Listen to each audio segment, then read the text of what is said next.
it is now clear that going forward, William Ruto has already identified some leaders in ODM Linda ground that will be busy ensuring that Ruto's totem is going to be reality come 2027. In this ODM Linda ground, led by Oburu Odinga, Gladys Wanga, Junet Mohammed, and already Ruto is having some CSS coming from this so-called ODM Linda ground. And this is Joho from Mombasa, Oparanya from Western, Mbadi from Nyanza, Opiyo Wandayi from Nyanza.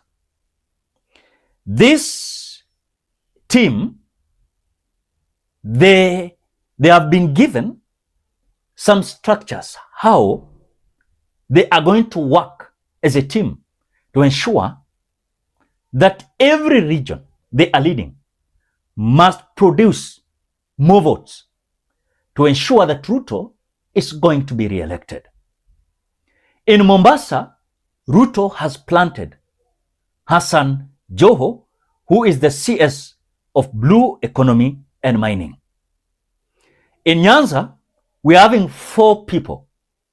Opiyo Wandayi, who is the CS of Energy from Siaya, Oburu Odinga, who is the party leader, at the same time the senator of Siaya, coming from Siaya County. Gladys Wanga from Homa Bay, the governor of Homa Bay, and John Mbadi, the CS of Treasury, also coming from Homa Bay. We are having Oparanya, who is the CS of SMEs, coming from Western, specifically from Kakamega County. On the same, we are having Oduor Ongwen, who is the executive director of ODM party. Ladies and gentlemen, before we continue, as you always do, ensure you like the video. When you like the video, you automatically support the work that I'm doing in this channel, because sometimes you watch and you forget liking the video. So it is just a reminder.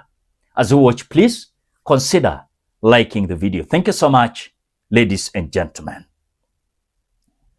When you look at this team, they believe that Ruto's re-election is tenable.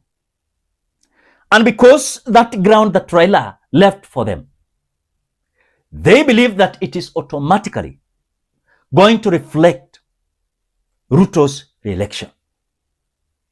The problem these people are not seeing is, number one, they cannot be Raila Amolo Odinga.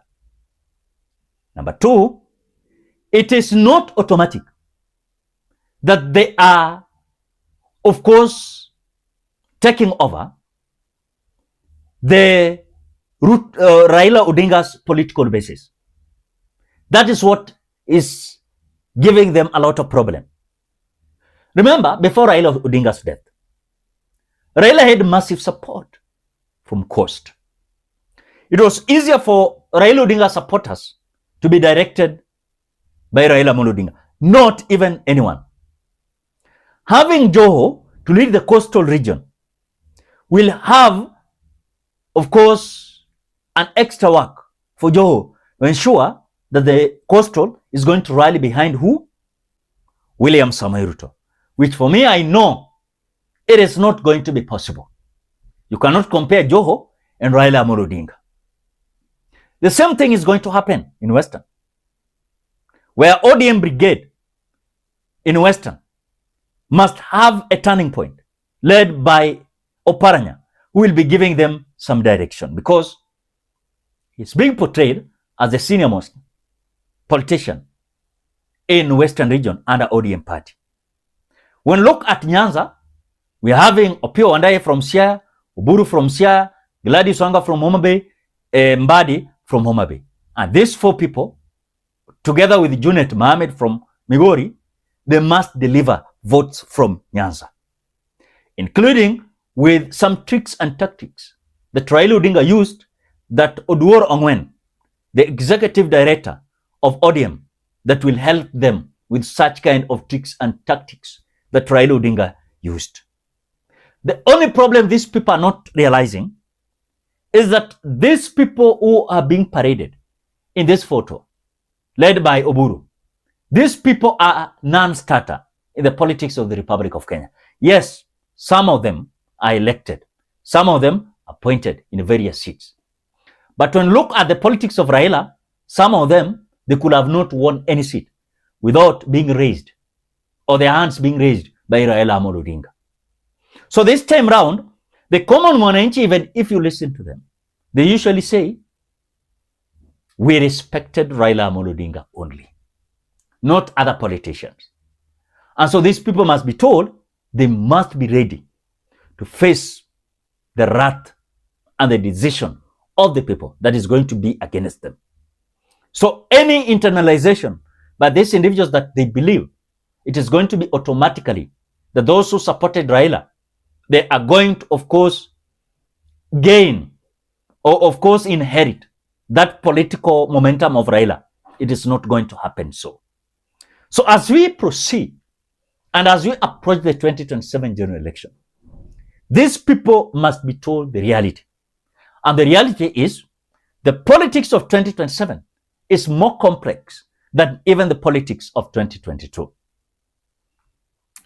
These narratives and perception that is going to give these individuals to capture the ground that Raila Odinga left for them, it is not easy. Because, for example, look at Oburu Odinga. Oburu doesn't believe in anything. Oburu is just there. Oburu is just being pushed in some decisions and issues. But when it comes to the real sense, this guy called Oburu doesn't have anything that can convince Raila Odinga supporters. So going forward, I want to maintain that there is a big problem in that picture. You're seeing that some are being paraded to lead William Ruto's re-election politics come 2027. And they have been mandated that Nyanza must be delivered fully. Western must be delivered fully. Coastal must be delivered fully. Nairobi must be delivered fully. Any political base that Raila Odinga left behind must be inherited by these individuals. The question that we are having, how are they going to inherit this? Because eventually, if they're planning to inherit this, they must be told one thing, is that number one, they must have that plan and of course the narrative that Raila Odinga had towards convincing his supporters. But if this is not going to happen, they will be just having a house without foundation. A house without a foundation, even water can carry it away. And that is how Akida Gladys Wanga, Oburu, they're going to be swept by this water of politics of 2027. And remember, as we approach the 2027, numbers equal so sensitive. Numbers are so important in the 2027 general election. And when you look at even the numbers that Ruto is having and the numbers that these people who are being paraded are having, it is totally different from what Raila Odinga had. These people are being lied to that it is going to be easier for them to regain or inherit what Raila Odinga left for them. And it is not going to be so. The coastal, they are going to think otherwise. The Western, they are going to think otherwise. Nyanza, believe me, the Nyanza that is being paraded, that it is automatically that they are benefited more than even Mount Kenya region. Sometimes I look at even the people who are celebrating William Ruto, that, oh, we are benefiting from William Ruto's government. But when look at even whatever Mount Kenya region has already benefited, it is more than even Luos. The other day, William Ruto was launching mega projects of billions of money just to convince the people of Mount Kenya region.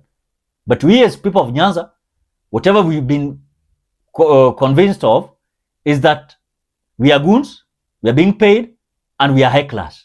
And that is the only duty and the thing that we can do best.